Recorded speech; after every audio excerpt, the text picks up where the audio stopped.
Hi there, Evil Lewis here, and I'm bringing you a very special interview today. I'm going to be talking to Jynkz. Hi Jynkz. Thanks very much for agreeing to this interview. No problem. Now, a lot of the fans of the XWA none of the fans really know a lot about you. You kind of came out of nowhere. We first saw you at Goldrush 2010. You made a fantastic debut there. Then after that, at War on the Shore, you were Alec Shane's tag team partner. Yeah. Fantastic opportunity. And almost 12 months on from that now, you are going to be challenging the Ascension Alec Shane for the British heavyweight title. It's been quite a meteoric rise. How do you feel about this upcoming title shot, Jynkz? It's hard to put into words, you know. I remember growing up as a kid, I used to wrestle with my brother, and I used to make my own wrestling belts from cardboard and tinfoil. Right.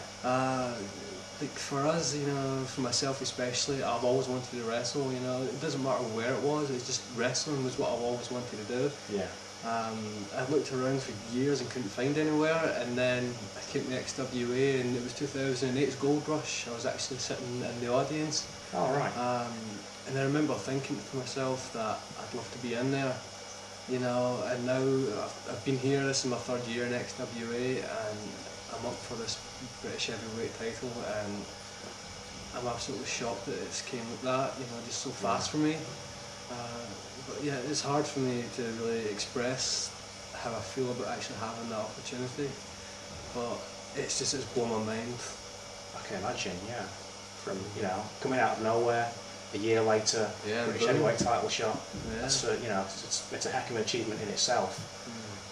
Now, as I've said, we don't know a lot about you. The fans don't know a lot about you at all. What we do know about you from reading the newspapers is, can we say that you've had a troubled past and a problematic past? Oh yeah, for sure. You know, without wanting to pry, would you be willing to elaborate and tell us a little bit more about that? I don't normally like to talk about it, but I will, just to get it out there. Okay.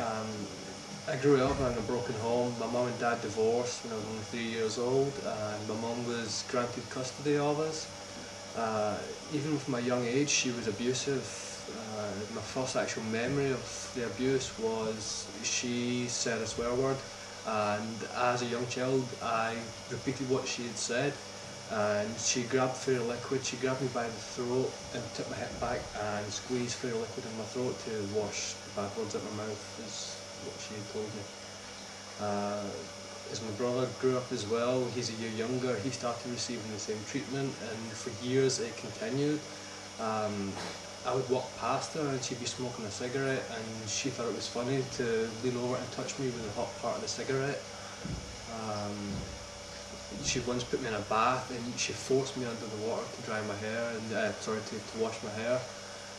When she was drying it, she would hold the hairdryer against my scalp and burn me with it. She was never ever the type of person that should have ever became a mother. That doesn't sound like it. Yeah, definitely. Cruelty to its limit. You know, back then, you know, my voice didn't mean anything to anyone except for my dad. You know, as a child, people didn't really believe what was happening because it seemed so unreal that someone would actually do that to a child. Yeah. But yeah, it's been really, really rough for me growing up, but it's only thanks to my dad that I've ended up being who I am, you know. It's not... Normally in that situation, the child would grow up to repeat what the parent did, you know. Yeah. But thankfully, my dad's been the kind heart side where he's actually helped me. Yeah. I'm grateful that he was there and not coming from both parents, that same kind of behaviour. Yeah. And that you've been able to, I guess, put that behind you. In a way, I mean, I don't know if you can ever put those kind of experiences behind you completely, but... Well, I can try, but it's nothing you'll ever forget. No. As much as I want to try, but it won't ever happen. Well, as we said earlier, you were Alec Shane's tag team partner at War on the Shore 2010. And, you know, at the end of that show, he turned his back on you and on the fans and became the Ascension, this evil, twisted I don't even want to say human being. And at the end of the last show at the Carlton, he actually drilled you headfirst into the canvas with his check-up from the neck-up finisher. I remember. Because after you showed compassion to him, trying to revive him, I guess you still had some respect for him, some sort of admiration for his achievements, after he was smothered unconscious by Tom Lambert. I mean, after, you know, going from that, what are your thoughts at the moment towards Alec Shane? How do you feel? Well, for me, you know, I've been wrestling, as I said, I'm in my 3rd year now, and Alex Yeah. has been in and out of here. He's really, he's shown that he wants to help me. You know, maybe it's for his own benefits in some way, but he's really helped me progress as a wrestler. You know, and I try and see, even if it's a small bit of hope left in people, I'll try and see the goodness in them. Yeah. Which is why I did try and revive Alec, just for him to hit me with the checkup, you know. For what he's done, I don't believe that he should be doing that. He's turned a lot of people against what we are doing, you know. My tag partner, as you said, was Alex that night, and then he turned to the dark side. I've had Faith here in XWA as my partner.